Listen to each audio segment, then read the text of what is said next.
Saludos, buenos días. Aquí estamos como cada semana para compartir, como siempre, con ustedes nuestros comentarios, opiniones de los temas acontecidos durante esta semana.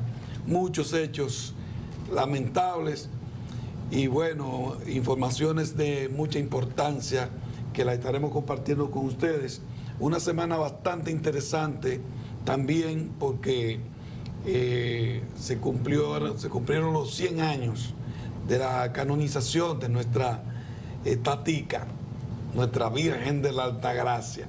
Y eso lo vamos a estar viendo. El discurso del presidente en Santiago, que si fue la primera vez, que si no fue la primera vez, que si cuántas veces ha venido.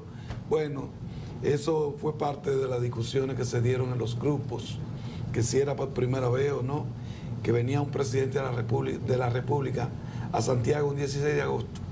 Ya lo veremos.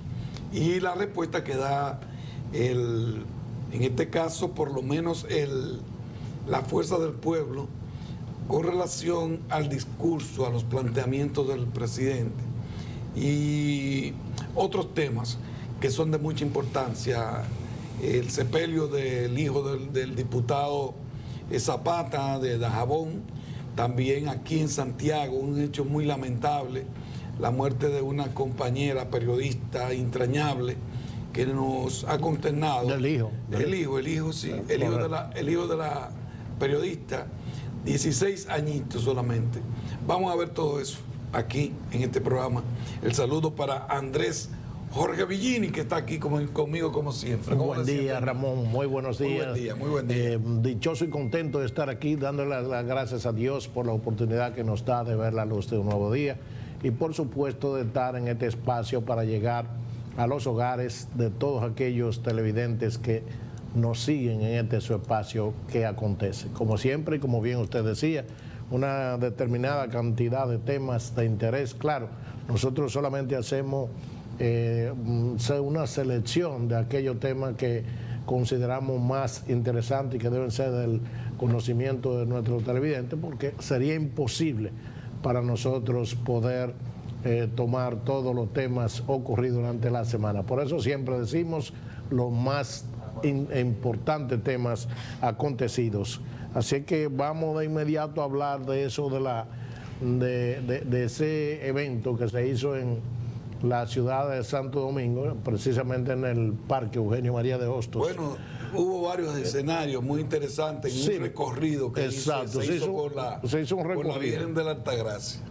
Y hay que decir de eso, bueno, hubo allí una cantidad de personas que llegaron de casi toda parte del país a tener la oportunidad de presenciar la viva imagen de la Virgen de la Altagracia en el año altagraciano. Vale decir que ese evento solamente se produce cada 100 años, así que yo dudo que lo que no pudimos estar ahí, por cualquier razón que fuera, va a ser difícil que podamos participar. Porque hoy la facilidad de la televisión y también de las redes sociales sí permiten, lógicamente. Y eso ha quedado grabado, que usted lo puede buscar en las redes sociales y buscar ese recorrido que se hizo con la Virgen desde Higüey, desde que salió el cuadro con la Virgen de la Altagracia, ese recorrido que se realizó hasta Santo Domingo. Y bueno, todo el recorrido que se hizo directamente en Santo Domingo. Tenemos imágenes de la parte donde estaba en la Primada de América, en la Catedral Primada de América, en el momento en que salía el grupo completo de personas que estuvieron dando allí en esa procesión que se dio de la Virgen de la Altagracia. Si lo tiene, por favor, para que nos ayude. Muchas gracias, director. Ahí está. Eso fue una transmisión hecha por Televida y ahí está la Catedral Primada de América. En el momento en que se producía precisamente ya la salida de esa visita que hizo la Virgen de la Altagracia a esa importante catedral de la zona colonial en Santo Domingo. Fue bastante interesante. Hay que decir que miles de feligreses católicos se reunieron en el Centro Olímpico Félix Sánchez para celebrar el centenario de la coronización canónica, digamos, de la Virgen de la Altagracia, y con ello cerrar el año jubilar altagraciano.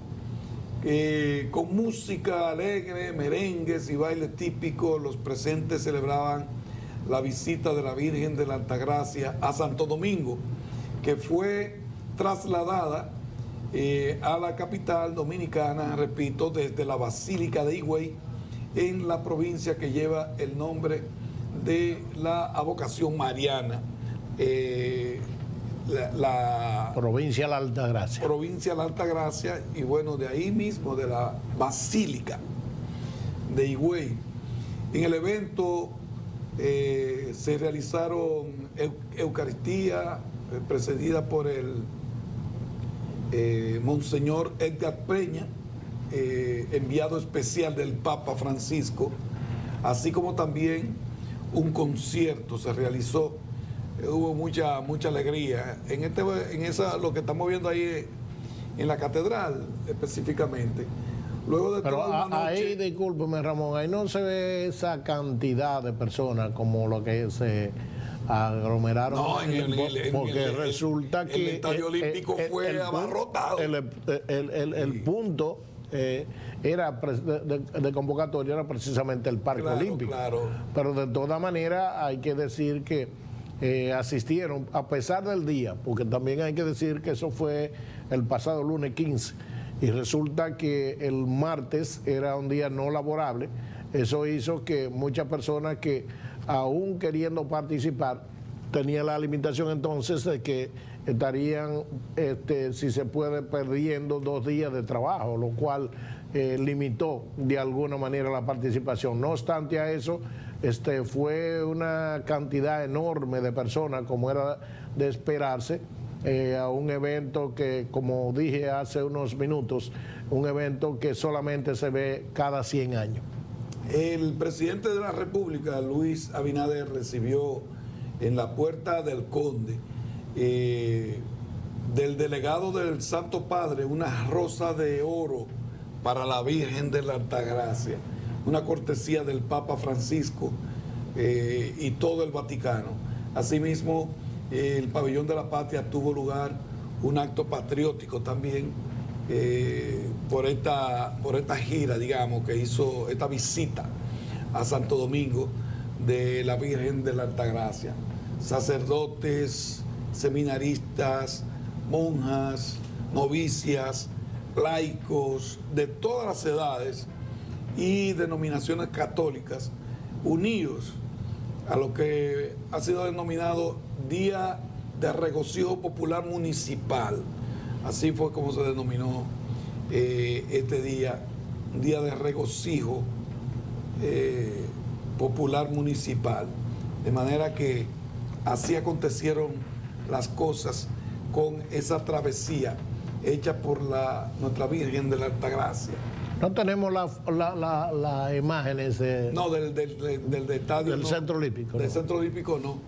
Ya. Tomamos solamente la de la Catedral Primada de América, ahí está, en ese proceso que se dio, y esa Eucaristía que también se llevó a cabo ahí. Muy interesante y muy concurrida, la verdad que sí. Sin duda alguna. Bueno, y nada, yo pienso la visita de la imagen de la Virgen de la Altagracia a República Dominicana es una nueva... nosotros tenemos que decir como dominicanos que hemos sido, en cierto modo, bendecidos por el Señor y por supuesto de nuestra Virgen de la Altagracia, nuestra protectora, porque hace muchos años que a República Dominicana no llegan estos fenómenos que han estado presentes en otros países y que han sido motivo de destrucción y situaciones que han dejado a los países en situaciones de muchas calamidades. Nosotros, un país católico, creyente y por supuesto siempre dispuesto a creer en esa Virgen que nos protege. Y ahora con esta visita de su imagen en una peregrinación que es un asunto organizado por la Iglesia Católica, básicamente por el Vaticano, lógicamente que una vez más nosotros nos sentimos más confiados en que la Virgen de la Altagracia nos seguirá protegiendo de cualquier situación que Este es un pueblo que tiene mucha fe en la Virgen de la Altagracia. Eso es así. Y un pueblo católico. Es cierto que... Bueno, eminentemente, porque hay otras sectas religiosas, claro. Hay otras religiones aquí en la República Dominicana, pero la mayoría, como ocurre en el mundo, la mayoría de la población es católica, creyente de la Iglesia Católica, y bueno, cada vez que se realiza algo que tenga que ver con la Virgen de la Altagracia, nuestra patrona, siempre acude una cantidad extraordinaria. Todo el mundo tiene interés de poder participar, los que pueden van. Así es. Y esas actividades siempre que se hacen con la Virgen de la Altagracia son siempre muy concurridas. Tanto en la ciudad, porque por ejemplo nosotros tenemos el santuario de la Virgen de la Altagracia aquí en la calle del Sol, esa iglesia que también los días 21 del mes de enero se realiza la celebración del Día de la Virgen de la Altagracia, y siempre esa calle está abarrotada. Claro, así es. Aparte de la cantidad de gente que sale en procesión hacia Higüey. Y usted observa cómo, por ejemplo, comienza a hablar de la gente en las calles, en el día a día, o sea, en la vida cotidiana. Y la gente cuando habla de iglesia, bueno, déjame ir a la iglesia de la Altagracia. O sea, independientemente de cuántas iglesias tenemos, pero realmente la gente tiene una gran fe en la iglesia, pero aparte de eso, de nuestra Virgen de la Altagracia, nuestra protectora. Bien, aquí en Santiago, por aquí, el pasado martes se realizó una actividad que vamos a hablar después de la pausa sobre el discurso del presidente, pero ese día se habría de celebrar ese discurso en la zona monumental, pero un fuerte aguacero que cayó. Fue un fenómeno lo que pasó con el agua. Ese aguacero perturbó todo. Miren ustedes ahí cómo las carpas que estaban listas tuvieron que ser quitadas. Y miren ustedes el derrumbe que se produjo en la calle, en la avenida Las Carreras.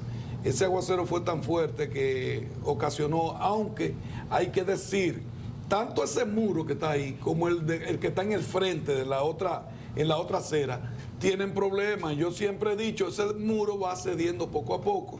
Y mírenlo ahí. Ahí ese muro finalmente digo, ya yo no puedo más. Ya no puedo más. Y con ese aguacero, esa pared, ese muro cedió. Y por suerte que no venía ningún vehículo, ningún transeúnte. Bueno, transeúnte que uno sepa, porque yo no sé, los escombros todavía no lo han quitado. Lo que se hizo fue apuntalar el muro para que no siga cediendo. Ese muro hay que derribarlo y hacerlo nuevo, entero. Claro, así es. Entero, pero de lado y lado. Porque representa un gran peligro. Mire, eso está cerrado completamente, la carrera ahí está cerrado, todo el que transita por aquí sabe que no puede hacerlo por esa zona que pasa por el puente que completa la calle 30 de marzo. En la zona de la Junta Central, por el lado de la avenida de Las Carreras. Ese es el puente de la 30 de marzo, eso es la 30 de marzo ahí. Eso que va ahí, ese puente es la 30 de marzo. Y mucha gente está diciendo que se cayó el puente, que se cayó el puente. No fue el puente, fue esa acera, ese muro que está en la acera, pero caerse ese muro provoca nervios con relación a esos edificios que están ahí precisamente. Claro. Esos edificios posiblemente no tengan un nivel de problema, pero sin embargo la gente se asusta, la gente se preocupa. Los residentes en esa zona están muy preocupados e interesados con que eso se atienda rápidamente. Creo que se va a tomar un tiempo. Bueno, es una, por la velocidad que yo veo. No, y además de la velocidad, es una obra que realmente amerita de atención profunda, hacer un estudio de suelo ahí para poder hacer, si se quiere o si se puede, digamos, las reparaciones en esos muros, porque el del otro lado, déjeme decirle, es muchísimo peor aún. Es muchísimo peor porque acuérdese que ahí está el edificio de la Junta Central, que hay que decir cuál será el nivel de peso que está soportando ese relleno ahí para que y esa definitivamente... información solamente puede estar depositada en planeamiento urbano, en el caso del ayuntamiento, y en el Ministerio de Obras Públicas y también en el CODIA. Por eso, los requisitos para construcción son que usted lleve una copia de plano para ser aprobada esa construcción y bueno, que quede ahí inmediatamente posando en esas instituciones cómo está estructurado. En este caso, ese muro, en este caso. Pero cuando ocurre con cualquier edificio, un derrumbe, lo primero que van a hacer los expertos es mirar cómo estaba estructurado ese edificio con el propósito de poder hacer la evaluación. Y no solamente evaluación, en el caso de que hayan personas atrapadas en ese edificio, ellos necesitan saber cómo está estructurado ese edificio. Claro, para poder saber dónde por dónde nos vamos. ¿Por dónde van a ver el plano. Pero aquí se construye y nada, no pasa nada. No pasa nada, la gente construye a lo loco y sin los permisos establecidos, y eso es una barbaridad. Se ha tratado de tener control, pero no ha habido forma de que haya control absoluto sobre eso. Esa es la realidad. Bueno, vámonos nosotros a pausa y sí. Luego al regreso hablamos del discurso del presidente. Así es, así es. ¿Qué dijo el presidente? ¿Qué no dijo? Vamos a poner un trozo de ese, porque el discurso duró 57 minutos. ¿Una hora? 56. Sí, exactamente. Una hora en promedio. No podemos ponerlo entero. Así es. Vamos a la pausa.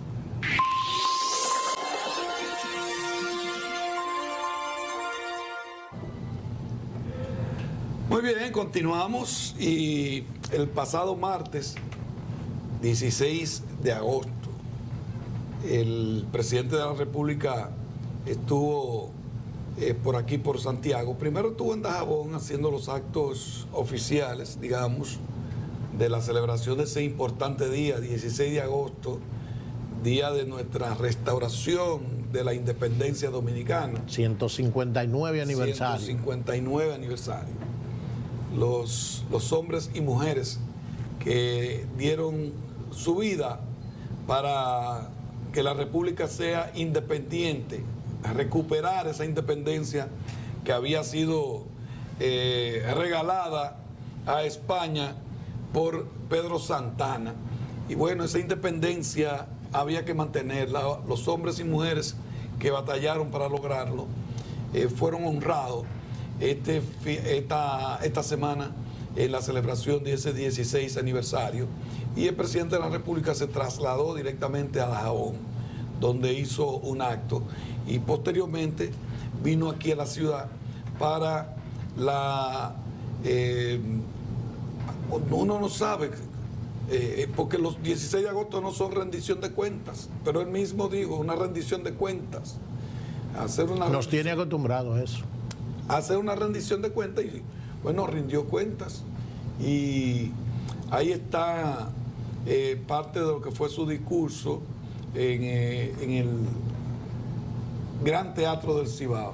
Ya yo decía que esa actividad se realizaría en el Monumento a los Héroes de la Restauración. Ustedes vieron la carpa ahorita, como el agua impidió, pero la agilidad del equipo que acompaña al presidente y bueno, un equipo que también evidentemente fue contratado para fines de esta instalación, de este montaje, y trabajaron muy rápido y lograron montar todo el evento en la parte interior del Gran Teatro del Cibao. El presidente presentó entonces, digamos, unas memorias de lo que fueron estos 2 años 2 años de mandato ante la presencia de empresarios de la región y funcionarios, y se convirtió en una tribuna para sus militantes le pidieran su reelección. Sí, o sea, sin duda alguna que el discurso, digamos que con todas las ofertas que hizo el presidente, como nos tienes acostumbrado desde el mismo día que llegó a la presidencia de la República, y bueno, con sus seguidores haciendo alarde de todo esto, pues por supuesto que el discurso se convierte más bien en un discurso más que una rendición de cuentas, que como usted dice no era necesaria, pero aparte de eso, ese fue el propósito del presidente Luis Abinader, pero los seguidores que le acompañan hacen que el discurso se vea como un discurso reeleccionista. Las fallas del aire acondicionado volvieron a sentirse. Una vergüenza para Santiago, déjame decir. Sumándose esto al calor y la humedad que se había producido después de tanta lluvia en la ciudad. Entonces, allí había ese malestar con relación al calor que se podía sentir, que fue agudizándose poco a poco. Decenas de jóvenes emprendedores fueron invitados al acto, lo estamos viendo ahí sentados para formar parte del escenario. Al final vi que una persona se escapó, se burló de la seguridad y subió al escenario. Nadie entiende de dónde salió ni cómo, como si que nadie lo entiende, todavía nadie nos ha explicado cómo fue esto. Muy interesante lo que ocurrió con este montaje tan rápido, tan raudo, y cómo esta gente logró que todo quedara a pedir de boca, porque en el acto técnico solamente tuvo una falla al principio, que no se escuchaban los micrófonos solamente para el aire, en el interior todo estaba fluyendo normal, pero para la transmisión al principio, solamente al principio falló un poquito el audio. Así está todavía como quedó grabado con ese pequeño fallo, pero luego de ahí todo fluyó perfectamente y el presidente pudo presentar lo que han sido sus resultados de este año. Vamos a escuchar un poco ese discurso desde el principio, por favor, director, para que miremos y escuchemos parte de lo que fueron los logros presentados por el presidente Luis Abinader. Este buen desempeño de la economía con el relanzamiento que estábamos impulsando se ha visto afectado por la guerra desatada con la invasión de Rusia a Ucrania. Se han roto cadenas de suministro, se han puesto en tensión los mercados energéticos, los de divisas, y se están alterando los flujos de comercio mundial. Esto sin duda tiene efectos sobre todas las economías del planeta y también sobre la dominicana, aunque nosotros pongamos en marcha acciones para mitigarla en la medida de nuestras posibilidades. De esta manera hemos aprobado un paquete de medidas dedicado a enfrentar los niveles inflacionarios internacionales más altos de los últimos 14 años, desde que en el 2008 la inflación interanual en República Dominicana llegó al 14%. Desde que empezó la guerra, el gobierno ha desplegado un programa de subsidios para la protección de las clases trabajadoras, así como para los más vulnerables, de 42.800 millones de pesos para los combustibles, pero también para el arroz,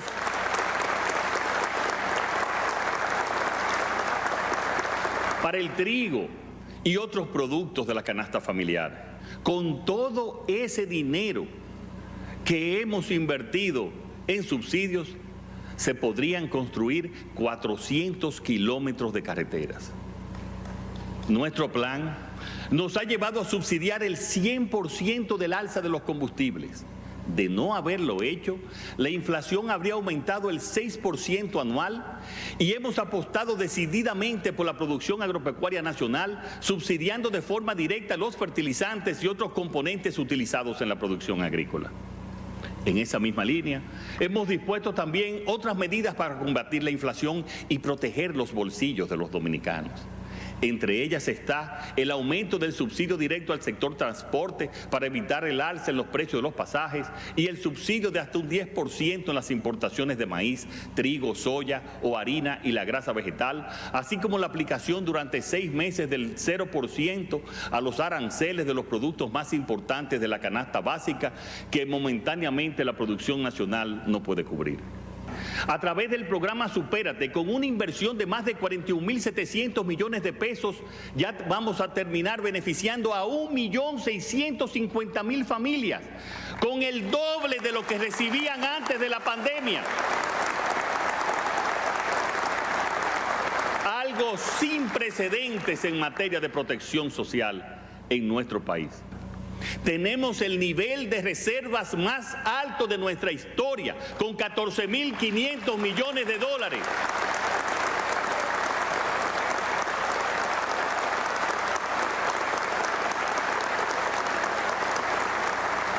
Nuestros niveles de empleo son superiores a la etapa pre-COVID. El turismo experimenta un crecimiento récord y las zonas francas cerrarán este año con el mejor dato de exportaciones de su historia.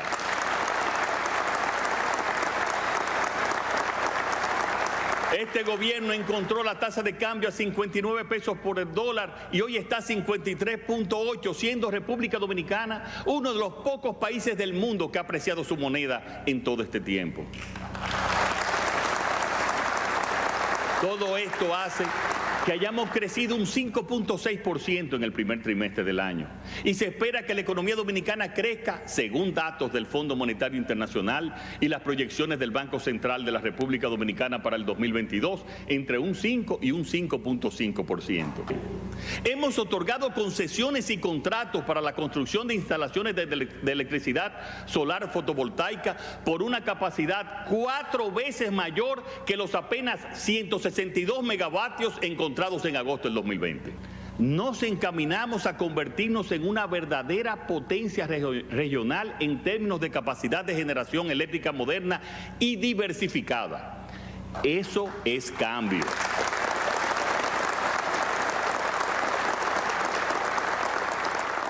Es comprensible que la oposición no crea que estamos construyendo 3 extensiones de la UAS con el mismo presupuesto a precios actuales que lo que ellos gastaron solo en la construcción del parqueo de la UAS en Santo Domingo del 2011.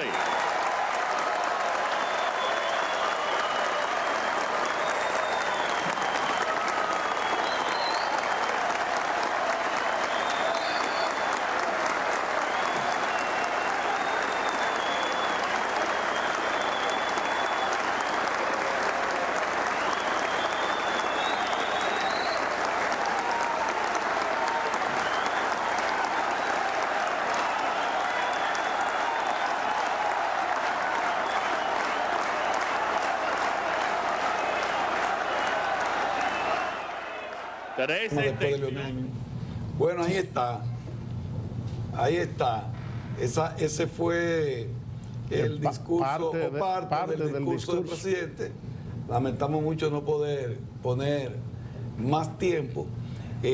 Tanto el PLD como la Fuerza del Pueblo, cada uno de una forma diferente le dio respuesta a los pronunciamientos del presidente, porque una de las cosas que hay que destacar de este discurso es que el presidente Abinader comenzó a darle a Leonel Fernández también. Veíamos que solamente hablaban siempre de la pasada administración, el pasado gobierno era de 8 años de Danilo, pero esta vez están hablando de 16 años. Están hablando de los 8 de Leonel y los 8 de Danilo, y entonces comenzaron con este tema. Por ejemplo, ese tema de la UAS es un tema que fue un golpe para Leonel Fernández. Y eso cayó en su gestión. Eso fue en su gestión, se hizo ese parqueo. Ahora, Leonel Fernández le dio respuesta a eso.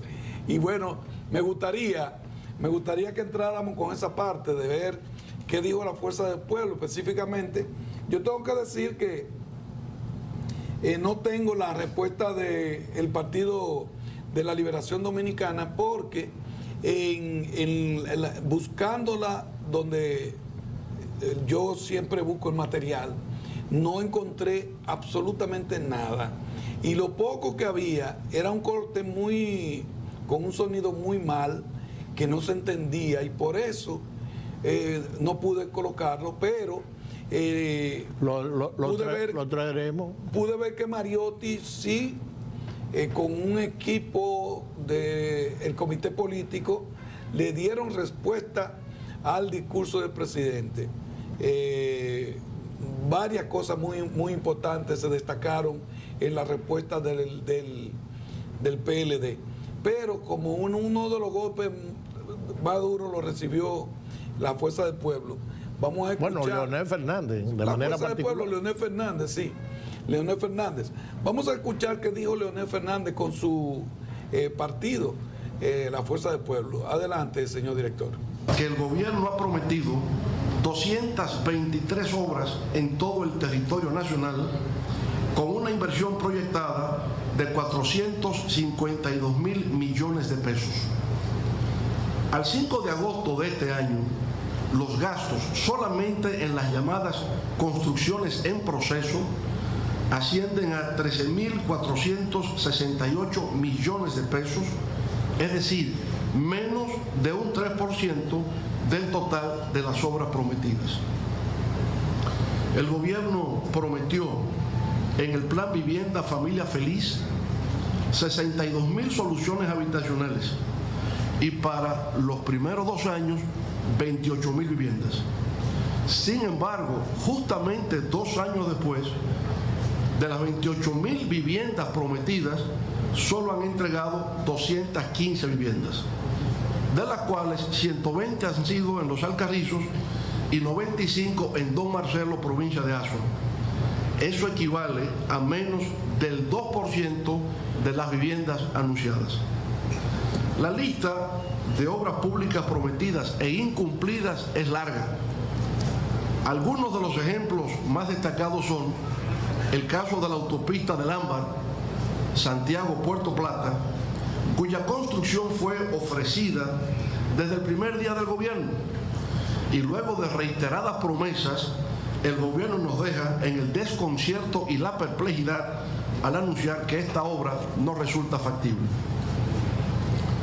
Otro caso decepcionante es el relativo al desarrollo del polo turístico Pedernales. Se prometieron 3.000 habitaciones con 6 nuevos hoteles, infraestructura de aeropuerto, puertos de cruceros, carreteras y otros servicios.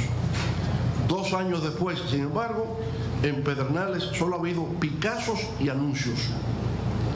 Se han ofrecido 10 obras relacionadas a la ampliación de recintos y nuevas extensiones de la Universidad Autónoma de Santo Domingo UAS. 2 años después, en algunas de esas obras solamente se ha dado un picazo, en otras ni siquiera eso. Creemos que es una manipulación grosera querer comparar obras construidas y funcionando con picazos y promesas incumplidas. El síndrome de los picazos y de obras sin realizar se ha extendido a las entradas de Samaná y La Romana, al puerto de Manzanillo, a la circunvalación de Navarrete, a la circunvalación de San Francisco de Macorís, a la circunvalación de Azua y a la circunvalación de Baní. Además, se ha quedado solo en anuncios la intervención de los centros históricos de Santiago, Puerto Plata y San Francisco de Macorís, el estudio cinematográfico de Punta Bergantín en Puerto Plata y unos centros tecnológicos llamados DR Silicon Beach, también en Puerto Plata. Llama la atención que esta falta de ejecución de obras públicas se produzca a pesar de la forma alarmante en la que el gobierno dominicano ha endeudado al país. La deuda consolidada de junio del 2020 a junio del 2022 creció en unos 20.700 millones de dólares, lo que significa que creció en más de 1 millón de millones de pesos. O dicho de otra forma, quiere decir que el gobierno ha tomado prestado en promedio desde su primer día hasta el día de hoy 1.500 millones de pesos diarios. Perdón, yo soy Joan Vargas del periódico El Día. El presidente Abinader mencionó anoche en su discurso la construcción de 3 extensiones de la UAS, de 13, perdón, y las cuales se están realizando con el mismo presupuesto con el que se realizó el parqueo de la universidad aquí en Santo Domingo, tomando en cuenta de que muchos de los precios de los materiales de construcción se han duplicado y hasta triplicado por la inflación hoy en día. ¿Qué opinión merece esa declaración al respecto? Aquí estamos viendo que el gobierno ahora introduce un nuevo elemento al debate. Es comparar precios de obras construidas con otras que son mera ilusión hasta el momento. Por tanto, no podemos comparar mito con realidad. Bueno, está el ejemplo de una obra que acaba de inaugurarse, la remodelación del Hospital Padre Villini. Se proyectó que sería 800 millones de pesos y terminó por encima de 2.000 millones de este gobierno. Entonces el propio gobierno proyecta unos presupuestos que luego incumple porque se le triplica el propio gobierno con el Hospital Padre Villini. Creo que esa es una respuesta más que contundente, más que elocuente, ¿verdad?, a estas ficciones que se elevan de comparar lo que existe con lo que no existe. Esa fue la respuesta parte de la respuesta. No podemos tampoco poner entero esta rueda de prensa donde los periodistas tuvieron la oportunidad de hacer preguntas como la que escuchamos ahí del periódico El Día. Varios periodistas preguntaron cosas que tuvieron que ver con el discurso pronunciado por el presidente Luis Abinader, y el doctor Leonel Fernández dio respuesta como la que escuchamos con relación al tema de la UAS. Y solamente se vio ese único caso, pero asimismo me imagino, no estábamos en ese escenario, pero nos imaginábamos que a cada una de las respuestas el presidente Fernández, el expresidente Fernández, no solamente a las cosas que trató el presidente, sino a las que dejó de tratar. Así es. Porque el presidente no tocó varios temas y entonces eso aprovechó la fuerza del pueblo para preguntar. Hay que decir que a nadie en este país se le ocurriría pensar o decir que el presidente Luis Abinader no es un presidente con cargado de buenas intenciones, no cabe dudas. No obstante, nos ha acostumbrado desde el mismo día que llegó al poder a hacer promesas que en esos escenarios donde participa y donde está presente una gran cantidad de personas, bueno, pues todo el mundo espera las ejecuciones de esas obras. Ahora, por razones diversas, como es el caso precisamente del tema de la pandemia, aunque claro, la pandemia tal vez nos excusa, porque cuando llegó ya el tema de la pandemia lo teníamos, y a pesar de eso, pues las ofertas se siguen dando, se siguen haciendo. Y como decía el presidente Fernández, una cosa es la oferta y otra cosa es la ejecución, porque si no se tienen los recursos, definitivamente hay una situación bastante diferente entre una y otra cosa. Lo cierto es que ese discurso de ofertas, que la gente lo ve como reeleccionista, definitivamente ha sido la retórica a la que nos tiene acostumbrado el presidente, más sin embargo en las ejecuciones no vemos la cosa de la misma manera. Por ejemplo, un tema del que se habló ahí fue el tema de la deuda pública consolidada, un tema meramente económico y que sin duda alguna este presidente ha tenido la oportunidad, si se puede decir, con un banco central y unas autoridades monetarias que han hecho un trabajo excelente, de los cuales estuvimos hablando la pasada semana. No menos cierto es que hay datos ahí que hay que analizarlo a más profundidad. El presidente hacía mención del primer trimestre del año. Yo realmente desconozco las razones de por qué se refiere solo al primer trimestre, si ya el segundo trimestre del año de igual manera todos los datos estaban registrados. Pero bueno, el tema es que si observamos el comportamiento de lo que fue el segundo trimestre del año, tenemos que la deuda pública consolidada registró un incremento en esos 3 meses de 9.900.9 millones de dólares. Y el acumulado al 30 de junio del corriente, tenemos que la deuda acumulada es de 67.369.8 millones de dólares, equivalente al 61.8% del Producto Interno Bruto. Lo cierto es que el primer semestre el incremento de la deuda ha sido de 8.170.1 millones, básicamente por los préstamos recibidos para cubrir los subsidios de los bienes y servicios, así como el caso del petróleo, la energía eléctrica y otros servicios que demanda el país. La situación entre los datos que ofrece las autoridades monetarias en materia de estos datos que están ahí, que usted lo puede ver, lo puede buscar, realmente no se compadecen, porque usted hace la comparación y lo que ve, bueno, es que el presidente se está refiriendo a un periodo un tanto diferente, se está refiriendo solo a los 3 primeros meses del año, mientras que estos datos que tiene el Banco Central, que ya están de alguna manera en toda la literatura por ahí, ya son datos que de alguna manera, si usted hace las comparaciones, pues entonces estaríamos diciendo que hay una comparación no un tanto errónea, para no decirlo de otra manera, entre lo que se dice en el discurso y lo que tiene la realidad. Y a eso, de alguna manera, también se refirió el expresidente Fernández cuando habla de lo que es la situación de la deuda pública consolidada. Así es. Vámonos a una pausa y en breve retornamos. El hijo del diputado Darío Zapata de Dajabón fue sepultado. Ya están identificadas prácticamente los que cometieron el hecho. En medio de un asalto le dieron muerte a este joven de 33 años solamente. Vamos a la pausa y ya regresamos.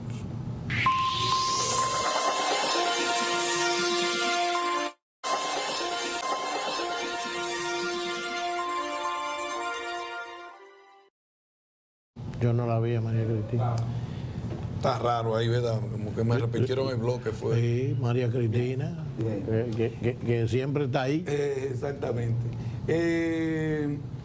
Esta semana, bueno, ya terminamos con el tema de lo que tiene que ver con el discurso, pero esta semana fueron sepultados los restos del hijo de Darío Zapata, diputado por el Partido Revolucionario Moderno, que fue asesinado la madrugada del mismo día que estaba el presidente en Dajabón. Así es. En esa misma madrugada se produjo la muerte de este joven, que no fue en Dajabón, reside en la capital, y fue allá donde se produjo en medio de un asalto. Ya la policía tiene a varios presos. Vamos a ver las imágenes del sepelio. Fueron sepultados sus restos. Estuvo Dajabón entero ahí. Ahí usted verá apoyando. Se volcó todo el mundo a participar en esa último adiós.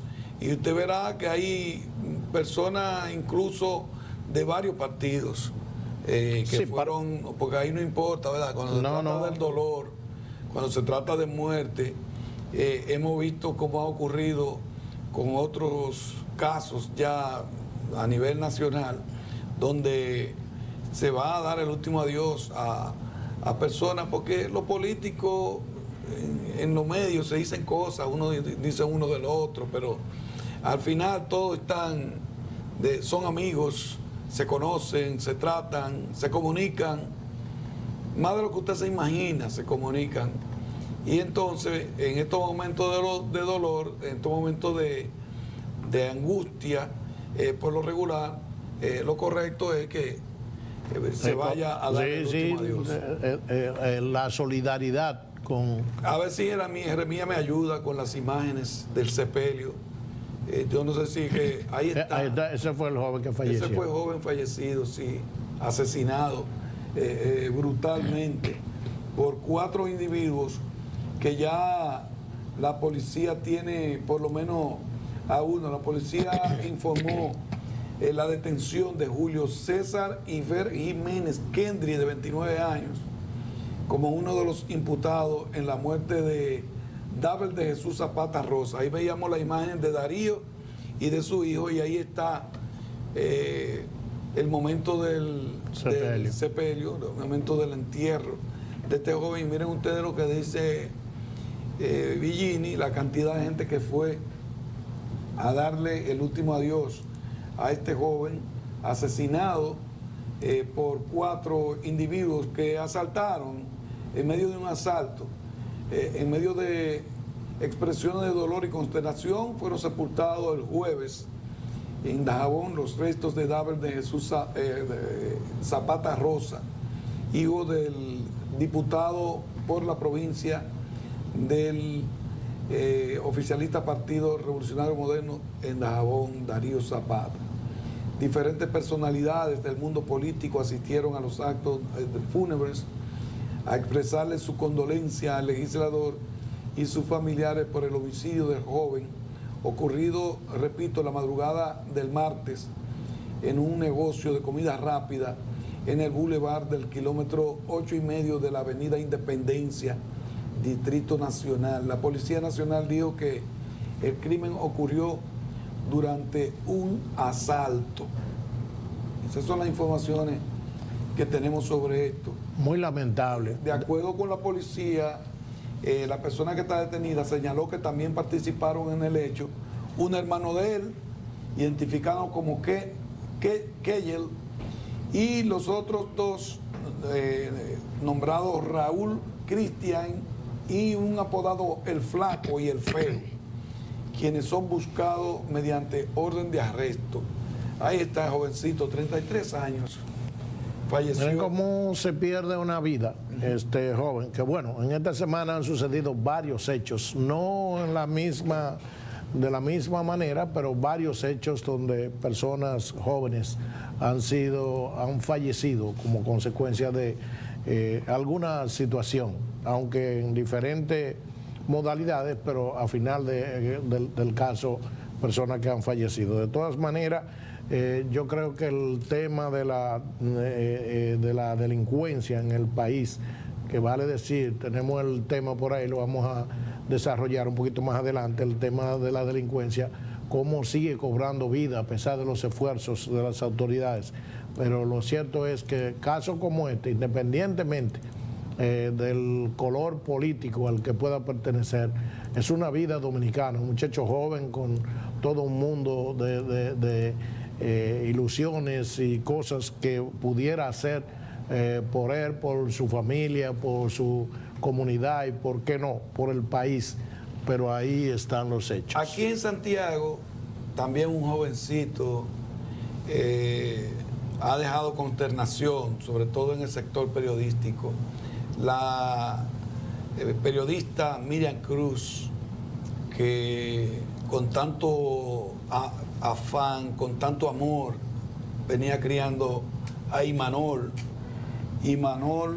Manuel Mercado Cruz, lo perdió porque un bandido en este vehículo, un barbarazo en ese vehículo, hizo un giro, una salida rápida de una estación de combustible en la marginal de la Bomba Total, creo que. Y miren las infracciones que tiene ese individuo. Ahí hay 7 infracciones, tiene ese señor colocada. Bueno, pero estamos viendo parte del expediente ya acusatorio, para que ustedes puedan ver parte de ese expediente, porque ya se solicitó medida de coerción. La Fiscalía está solicitando medida de coerción en contra de Eduardo Enrique Guzmán Valdés, acusado de conducir el auto de alta gama que provocó la muerte de Imanol Manuel Mercado, solo 16 años, un prospecto que ya estaba siendo observado, pitcher, y ya estaba siendo observado, prácticamente seleccionado, ya lo había protegido por lo menos un equipo, habían varios equipos observando a este jovencito. Todavía no estaba firmado por la edad, 16 años apenas, muy jovencito, pero tenía mucha esperanza. Él y su madre y su familia, su papá está destrozado también, Manuel Mercado, y bueno, es muy lamentable la forma como se perdió la vida de este jovencito, y había que ver la locura que se vivió con este velatorio. Miriam, inconsolable, que ella se quería ir con él, que ella no se No va, es fácil. que ella no hay forma de que se quede, que ella se quiere ir con él. Y no es fácil. Miren a Miriam ahí, ustedes la conocen muy bien, esta joven destacada del periodismo de aquí de Santiago, muy querida. Fueron cientos de personas que pasaron por la funeraria Blandino para darle su apoyo a Miriam y para darle el último adiós a Manuel Mercado Cruz. Lamentablemente, una pérdida irreparable. Este individuo que causó esta pérdida, repito, está siendo ya procesado por la Fiscalía de Santiago. Fue identificado. Él cometió el hecho después de haber chocado, salir a alta velocidad de la estación, tomar la autopista. Al tomar la autopista, venía cruzando en ese momento Imanol. Bueno, yo me imagino que no venía ningún vehículo. Yo me y él estaba imagino que el cruzando, pero él jovencito. salió de la marina. Correcto. Pero si usted ve la lista de infracciones que presentan ahí, se observa que dice ahí violación de la luz. ¿Usted sabe lo que eso significa? Varias cosas tiene ahí. Y mire, hay que decir que República Dominicana, nosotros nos hemos referido en muchísimas ocasiones al tema. Todavía República Dominicana, hoy por hoy, lamentablemente, estamos, que la cantidad de muertes que se producen, estamos en el segundo lugar con relación a la muerte por accidente de tránsito. Ahora, ¿cuál es el problema básico? Es el tema de los desaprensivos que manejan de manera temeraria en los lugares y que no le importa lo que pase, porque muchos de ellos andan con por ejemplo, pudiéramos decir casi seguro que una persona que anda en un vehículo de ese nivel debe tener un seguro full, casi seguro, y un seguro que incluye casa de conductor y una serie de protecciones que de alguna manera piensa que es un derecho a la muerte, porque a final de cuentas se puede hacer de todo y eso ahorita simplemente va a ser calificado como un accidente de tránsito y nada pasó, todo se quedó ahí. Mientras tanto, hay un jovencito fallecido, hay una familia destrozada, están los daños sociales que todo esto implica y como si nada fuera. Entonces, las autoridades de igual manera deben establecer mecanismos de control para que estos temas de los accidentes de tránsito tengan un mayor castigo, porque de lo contrario esto nunca va a terminar. La Fiscalía está pidiendo medidas de coerción en contra de esta persona porque está abierta una investigación. Hay que confirmar que era él el conductor. Eso hay que confirmarlo y para eso se tiene que abrir esta investigación. Los datos del vehículo es que ni siquiera la placa, una serie de problemas con este vehículo y lo que tiene él también de manera personal. Se está haciendo una investigación para determinar si realmente esta persona fue la que iba conduciendo ese vehículo, si no era otra persona. Sí, porque se puede dar el hecho también. Después de haber atropellado a jovencito, él se bajó del vehículo, vio que estaba mal y lo que hizo fue que emprendió la huida. En vez de tomarlo y llevarlo, quizás si él lo lleva rápidamente. Y estando a la puerta de un centro de salud. Ahí Bueno, mismo. se llamó al 911, de la estación de combustible llamaron 911 y duró 40 minutos para llegar. Que era el tiempo tal vez más que suficiente para haberle salvado la vida si el mismo conductor Claro. monta al jovencito y lo lleva al hospital ahí porque está en la puerta. 911 otra vez, 911. ¿Cómo se ha deteriorado el 911? ¿Cómo esto se inició funcionando correctamente? ¿Y cómo se ha dejado caer? Por eso es que la continuidad del Estado no siempre se da, y eso es un problema grave. Ahí está, el 911 deteriorado completamente. 40 minutos tardó en llegar una ambulancia del 911. Y estamos hablando ¿de qué estamos hablando? ¿De 2 kilómetros? No, hombre, 1 kilómetro y pico. Sí, porque estamos hablando. Si ese joven agarra. El 911 está en la Bartolomé Colón. Si ese joven agarra a Imanol, lo mete en su carro y lo lleva al Homs. Que estaba a 2 minutos. Pudo haberlo salvado. nada, Pudo haber salvado al niño. Pudo haber salvado a ese jovencito y mira. Pero hace falta conciencia y hace falta responsabilidad, sobre todo, más aún cuando se trata de personas, conductores, que se sienten protegidos por una ley, por una póliza de seguro que de alguna manera entiende No tiene que seguro el carro, no tiene tampoco. seguro, no tiene seguro. Bueno, pues ahí las cosas se van a complicar y deberán Y complicarse. el conductor de matrícula vencida. Licencia vencida. Bueno, pues definitivamente lamentable, porque nadie quiere el mal de nadie, pero lamentable, habrá de pensar que habrá de caerle todo el peso de la ley, porque El jovencito murió en medio de la cirugía que le practicaban los médicos en el Hospital José María Cabral Ibáez. Ya habían concluido la cirugía, pero él tenía muchos problemas que le ocasionó el accidente, tanto en el hígado como en un riñón.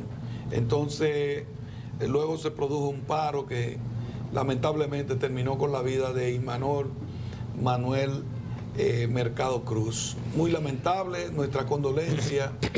No hay forma que podamos nosotros consolarte, Miriam. Yo sé cómo está, yo sé cómo te sientes, pero la verdad es que no hay forma de consolarte, no hay forma. bueno, desde aquí nuestras más sinceras condolencias. Vamos a Lamentable. la última pausa. ¿Hacemos ahora o nos vamos con este tema que usted tiene primero? Yo quisiera que habláramos de este tema Vamos a hacerlo. antes de irnos a la pausa. Y se trata del tema del servicio eléctrico. Para nadie es un secreto que el servicio eléctrico es fundamental para el desarrollo económico de las empresas y consecuentemente del país, además de que repercute de manera directa en la generación o degeneración de empleos. Porque si no hay energía, ¿cómo usted puede tener empleo? ¿Cómo puede crecer su empresa sin importar el tamaño de la misma? En la región norte, la verdad que el progresivo deterioro del servicio eléctrico tiene toda la región y sobre todo la población de Santiago en una preocupación permanente, porque la verdad es que lo fatídico, tediosos y constantes apagones kilométricos por demás realmente no permiten ni siquiera trabajar, ni siquiera en los centros, en el centro de la ciudad donde hay varias empresas. Entonces, lo cierto es que a pesar de esta bendita situación a la que nos tiene sometido Edenorte, que por demás las facturas de servicios son cada vez más elevadas, nadie allí tiene una respuesta para decirle a la gente qué es lo que está pasando y en qué momento el problema podría resolverse. Decía usted fuera de cámara que pudieran ahora poner como excusa el tema de las lluvias, los aguaceros, pero es que el tema de los apagones no es de ahora, no es de estos días, que pudiera decirse que el pasado martes fue el día de mayor cantidad de lluvia caída, sobre todo en la región, y entonces eso no es argumento, porque el tema de los apagones ya viene desde hace un buen tiempo en Santiago y en todos los pueblos de la región. Yo quisiera, a mí me gustaría que las autoridades, sobre todo el gobierno, le pusieron un poquito de atención a esto, y esto va para la gente del Ministerio de Energía y Minas, porque si la verdad es que si Edenorte como empresa no tiene respuesta a la situación, que desde el ministerio se le diga, señor, ¿por qué es lo que está pasando? ¿Cuál es la situación? Hay quejas, la población no se siente bien, la población tiene la calidad de vida de los habitantes. Yo no sé qué pasa en la región sur y este, pero en la región norte la situación del servicio eléctrico es una calamidad que por demás hay que pagar la cara. O sea, ya aquí no sabemos si estamos pagando el servicio eléctrico o si estamos pagando apagones. Hay otra situación que en ese mismo sentido, que mucha gente tratando de resolver el problema de la energía eléctrica han ido buscando otro tipo de soluciones, como es el caso de la instalación de los paneles solares, pero sin embargo Edenorte también tiene paralizado los procesos de autorización. Entonces, si Edenorte no tiene la capacidad o la posibilidad de ofrecer un servicio de calidad a la población, por lo menos abre el camino para que la gente pueda, aquellos que tienen la posibilidad y que tienen el deseo de hacerlo, puedan de alguna manera generar su propia energía. Estamos realmente en una situación bastante compleja. Ojalá y Edenorte, porque lo que menos nosotros queremos es hacer críticas, no, lo que queremos es que hayan soluciones, que el país de alguna manera siga para adelante, que el desarrollo del país siga en crecimiento, pero esto de la energía eléctrica, que sin duda alguna, como dije al inicio, es un tema imprescindible para el crecimiento y el desarrollo de los pueblos. Así es que ahí está el tema. Ojalá que alguien de Edenorte nos esté escuchando y de alguna manera le pongan atención a esto, porque aquí estamos hablando por lo que conocemos y por aquellos que no tienen voz. Muy bien, vamos a ver el video del momento en el que un destacado comunicador, cronista deportivo, bueno, era uno de los cronistas deportivos del equipo del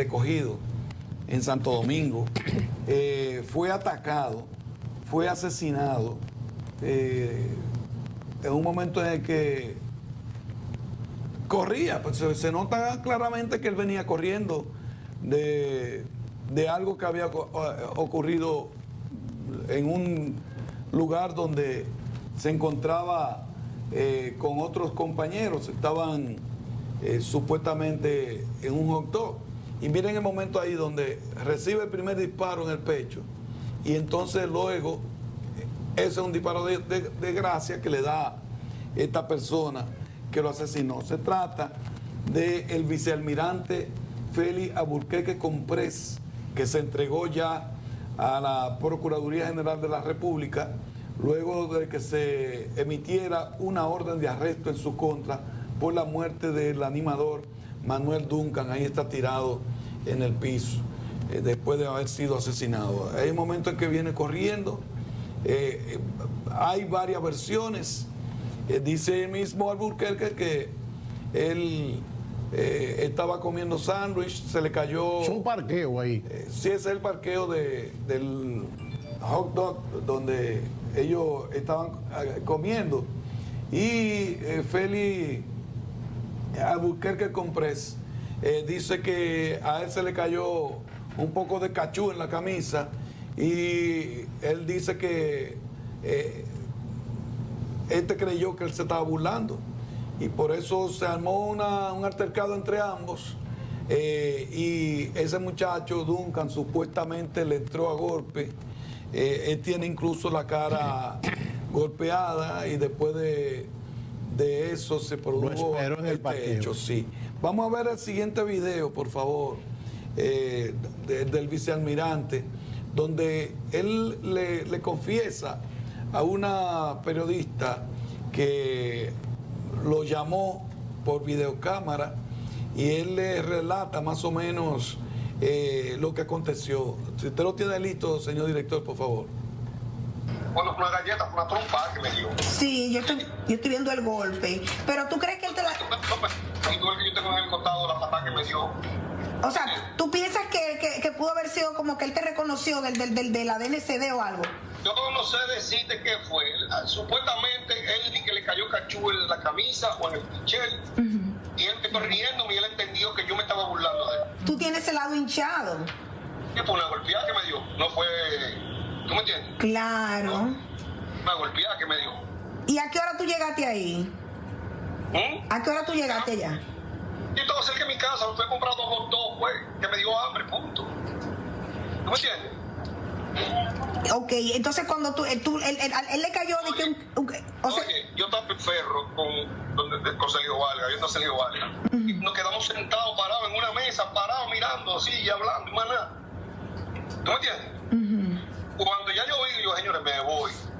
El Sergio siguió volado, ¿tú me entiendes? Me voy. Oh, y este tigre viene sin yo hacerle nada, absolutamente nada, ¿tú me entiendes? sí, porque yo sé que tú eres una persona pacífica, porque yo sé cómo tú eres.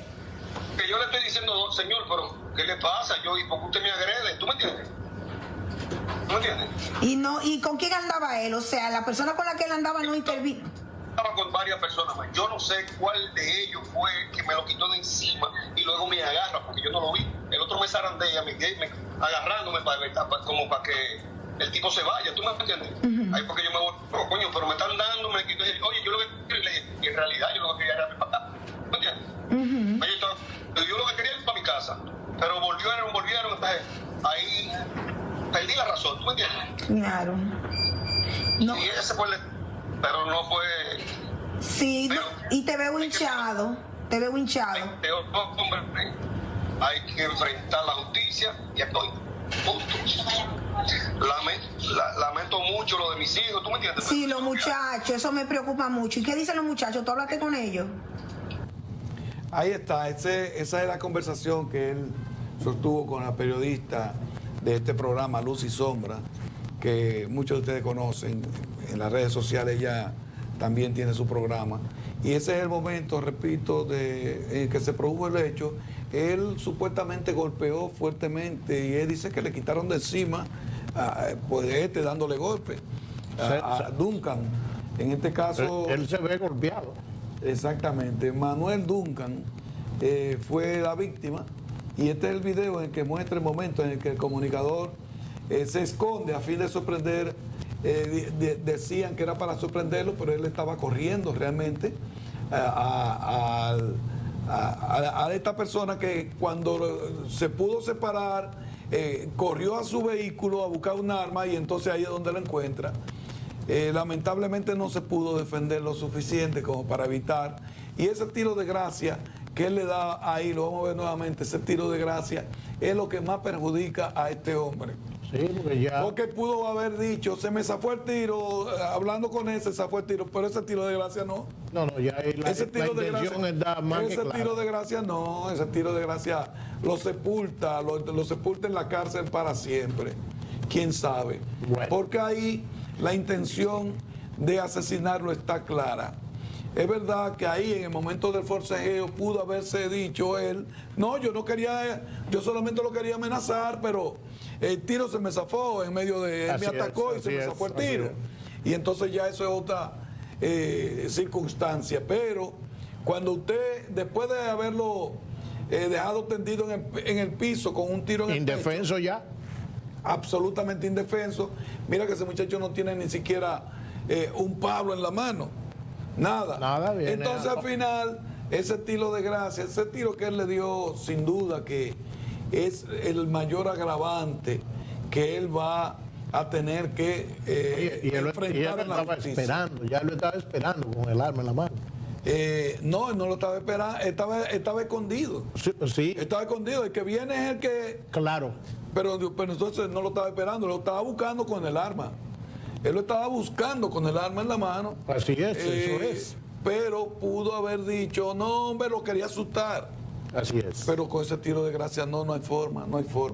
Vámonos a la pausa y en breve retornamos.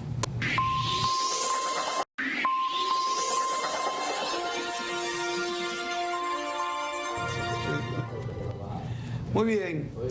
Ya en la parte final, durante todo el día viernes, circuló desde temprano una información de que Fernando Rosa había fallecido. De lo que se trató fue de un rumor falso, para que quedemos claros desde el principio. Un rumor falso de que Fernando Rosa se había quitado la vida, se había suicidado, fue lo que pusieron a circular en las redes sociales. Y bueno, sus familiares inmediatamente salieron al frente, sus abogados también, para dar la información de que es falso absolutamente. Su hija fue la primera que hizo la aclaración de que Fernando está en salud, enfrentando la justicia, pero que está haciendo, que está bien, que no tiene ningún inconveniente. Y ese falso rumor se puso a circular, evidentemente, para hacerle daño a Fernando Rosa. Tengo aquí el Twitter de la doctora Francia Rosa. Dice: la familia de Fernando Rosa agradece la preocupación de las personas en el día de hoy por su estado de salud. A pesar de las adversidades, se encuentra de buen ánimo y sus afecciones de salud están controladas con supervisión médica. Y él continuará porque ya sabemos que en el esfuerzo nuevamente buscando una variación de la medida de coerción, le fue negada esa medida de coerción, por lo que se mantiene todavía en prisión y se pone a circular esta especie, esta información falsa. Ustedes tienen que entender, no todo lo que sale en redes sociales es cierto, no todo lo que sale en redes sociales es cierto. No se lleven de todas las informaciones de las redes sociales, porque cualquiera tiene una red social, cualquiera. ¿Cuántas personas malintencionadas pudieran de alguna manera? Los medios tradicionales para usted informarse correctamente. Si no es un periodista de verdad, no le crea. Un periodista lo que hace primero que investiga antes de dar a conocer la información. Lo primero que hace es investigar. En el caso de Imanol, por ejemplo, yo fui uno de los primeros que recibí la información estando en La Jaiba, en la vela, ya los 9 días, de la hermana de Yomaris, mi esposa, que falleció. Y entonces, en medio de esa vela, nos llega la información de parte de un tío directo de Imanol. Pero a pesar de que era su tío directo, hicimos contacto inmediatamente con la madre directamente para saber si es verdad que se había producido la muerte de Imanol. Eso antes de publicar. Antes de publicar, lo primero que uno se percata, cuando usted es periodista, sabe que primero tiene que confirmar la información. Esa información falsa de Fernando es lamentable. Es lamentable. Vámonos, el tiempo se cumplió. Sí, como siempre, varios temas pendientes. Se nos quedó el tema de la seguridad ciudadana, se nos quedó igualmente el tema de unos préstamos ahí del Banco Interamericano para fines de subsidiar el impacto del tema de los combustibles y otros temas de interés que lo estaremos tratando más adelante. A ustedes, muchísimas gracias por estar con nosotros. Que tengan ustedes un fin de semana feliz. Hasta la semana próxima.